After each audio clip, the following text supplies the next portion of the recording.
Excuse me.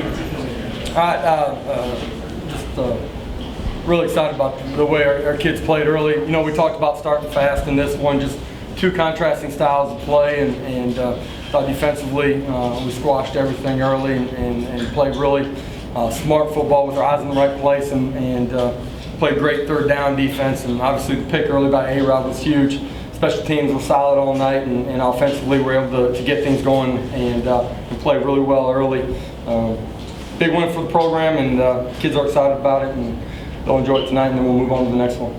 Coach, talk more about the poise of Dylan Gabriel. Yeah, things that guys inside the program, coaches and players alike, I think have seen since he's been on campus in some respect, but as he's gained more knowledge and understanding and grasp of what we're doing offensively, that's kind of who he is every single day, and I think you can see the confidence in him from our offensive players, but our entire program and coaches too, obviously the way we call it. But he's obviously got a ton of confidence as well.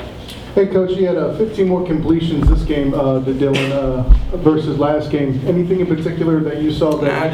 I got him in some bad situations last week too. You know, in some third and longs, and some things broke down early. Just wasn't all his fault. Some of it was, but he's unflappable. You know what I mean? And during the course of that game, and during his preparation this week too, and at the end of the week, that's why he got denied. Josh, has Dylan done enough to moving forward to be named the starter? I don't know. We'll see as we go through the weekend and evaluate where we're at tomorrow's staff, and then obviously next week. Hey, Coach, did you guys feel any extra sense of urgency here, being that you're playing against a Power 5 team? You know, I think from the outside there is that. I think everybody waits to see us against a Power 5 opponent. I've said this for a long time. If you look at our league how they play against those other Power 6 conferences, you know, we'll hold our own every single week. And our kids are excited each and every week to go play. They're probably the most competitive group of kids that I've ever been around. You put a ball down, they're going to go compete fiercely. They knew this was big, just you know, from our fan base and the energy around it. But if you come and watch us work Monday through Friday, they're really consistent in who they are and how they operate and how focused they are. And I think that's, you know, a key ingredient to our success.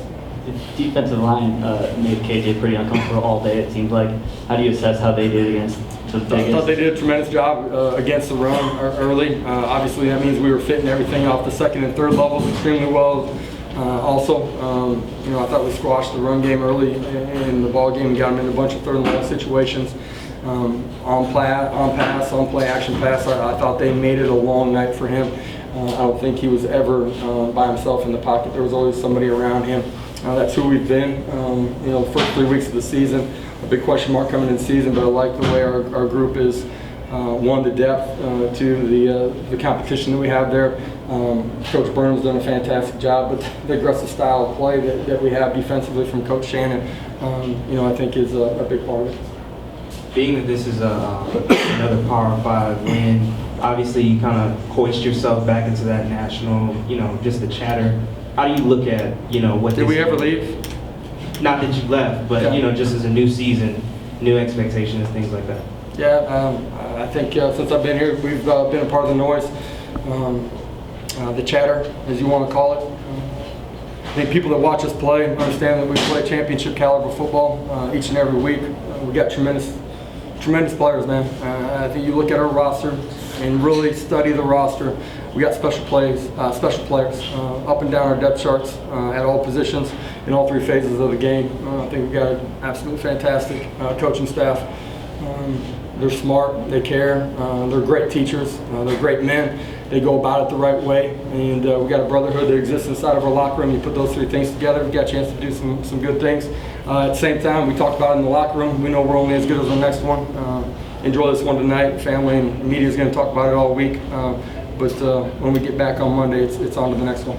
Coach, what more does this program have to do to get that? I don't know. Our kids, we have no control over that, you know, and that's one of the things that's really special about our players. They control what they can control. You know, a week ago it was a hurricane, right? And we're off in the middle of the week, unlike any week I've ever had in my experience as a football player or as a coach. You know, our kids handled it in a really mature way. You know, they go about their business. They control the things that they can control. And sooner or later, I think the outside forces will continue to evaluate who we are, and maybe flip what they think. Coach, you got the tight end and more involved in the offense. Talk about Jake's performance. Yeah, just been a great player. Sometimes it's just circumstances, you know what I mean, and sometimes it's scheme based on what the other side of the ball's seeing or what they're doing to you. And just had an opportunity to use him in some of the past game. He's been fantastic in the run game, great in protections when we use him, but he can do everything, man. Did a great job with the ball in his hands today.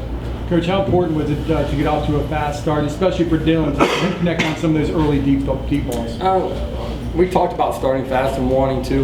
In particular in this game, because of the two contrasting styles, you have an opportunity if you play fast and good early to maybe make them play a little bit different than they are used to or accustomed to or want to. At the same time, we talked about playing at 0-0 no matter which side of the scoreboard you're on. And our kids did a great job being dialed into their game plan early, having their eyes in the right place so that they can play assignment sound football and then making plays in space. Brandon, the score was what it was to start the second half, but how much does the way the game ended concern you? Talking about what? Just the way the second half turned out. Stanford outscored you. The offense kind of sluggish in the third quarter. Yeah, I mean, you look at how we played in that third quarter, right? And trying to drain some of the clock. Yeah, I mean, first series, they stopped us, right? 3.5. We didn't convert a fourth down in the next drive. Second half, I think there's 4 real possessions, maybe. Right? You know what I mean? So I think our kids should be pretty proud of what they've done. Coach Aaron had that bad neck injury at the beginning of last season. A-Rod? Yeah. A-Rod. Now seeing him have this pick today, Yeah, so man. really had an impact. What was that like for you? Just all the adversity he's seen, transferring, sitting out, the neck injury right after our first play of the season last year that kind of changed the course of his season. I've told him this so many times, just love him, appreciate him for staying the course, growing up as a man during the off season, just who he is every day in every area of his life, and how that's transitioned him or changed him as a player too, and great to see the joy on his face, light in his eyes, and playing really good football right now too. It's pretty cool. Coach, the short run with Brandon Lubish in there, the quarterback for one play. What's the Yeah, just quarterback design run, so didn't work. Yeah. Coach, Bad call. can you talk about the atmosphere that was inside today? Yeah, electric. Absolutely electric. Early, student section was packed early. Once everybody got in from tailgating, you look around at kickoff, man, it was bouncing. It was just a special environment. You with me? And it's pretty cool for our kids to feel that energy during the course of 60 minutes. I challenge our fan base. When we got a huge lead at halftime, stick around early for the third quarter and keep the momentum on our side and help us there in the third quarter. Hi, Go ahead. hi, yes, Robert Cobb from the Inscriber Digital Magazine. From the what? The Inscriber Digital Magazine, online lifestyle magazine. I have a question. Would you feel that this game against Stanford, especially with them coming 2,500 miles east to play here against UCF, would you feel that this was a bit of a statement game that you guys wanted to really make a statement how we played your game today?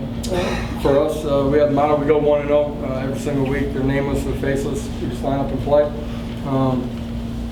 We can control what we can control. That's our preparation each day we walk in the building. It's how we play on game day. Proud of what our kids did today. Josh, you had mentioned you had Brandon in for that one play with the quarterback run. Were you anticipating using him a little bit more today, or was that just kind of based by your own design? Just a situation right there, and I had some other things in the game plan for him as well. All right, guys, appreciate it. Thank you. Thanks, Coach.